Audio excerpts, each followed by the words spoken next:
দুনিয়ার আদালত আমি আল্লাহর আদালতের মধ্যে ব্যবধানটা কি জানো?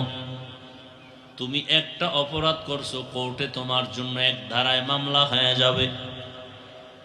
আবার তুমি একই মানুষ আর একটা অন্যায় করেছো, মার্ডার করেছো, তোমার জন্য আলাদা ধারায় মামলা হয়ে যাবে। এইভাবে তুমি 5টা অপরাধ করেছো মারাত্মক, তোমার 5টা ধারায় 5টা মামলা। 5 মামলার জন্য 5 বার হাজিরা,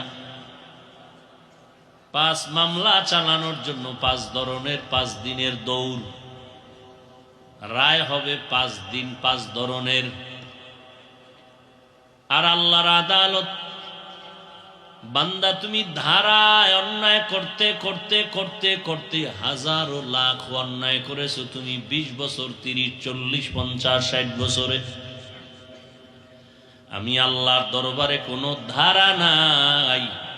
আমার কাছে এসে যদি বলতে পারো আল্লাহ ভুল করেছি মাফ করে দাও, আমি তোমার 50, 60, 70 বছরের গুনাহ 1 সেকেন্ডে মাফ করে দিব।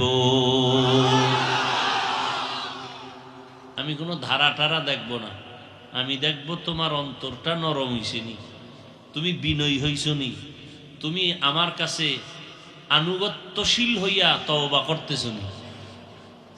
আমার দ্বারা হাজিরা দেওয়া লাগবে না, 2 ফোঁটা চোখের পানি ছেড়ে দাও, আমি আল্লাহ ওয়াদা দিলাম তোমার উপরে জাহান্নামকে হারাম করে দিব। কত দয়ার মালিক আপনার আমার আল্লাহ।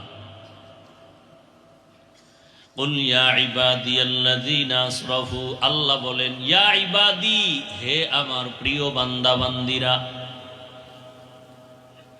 যদি বলতেন এই মুসলমান তওবা করো, তাহলে যারা মুসলমান না তারা ঢুকার সুযোগ নেই।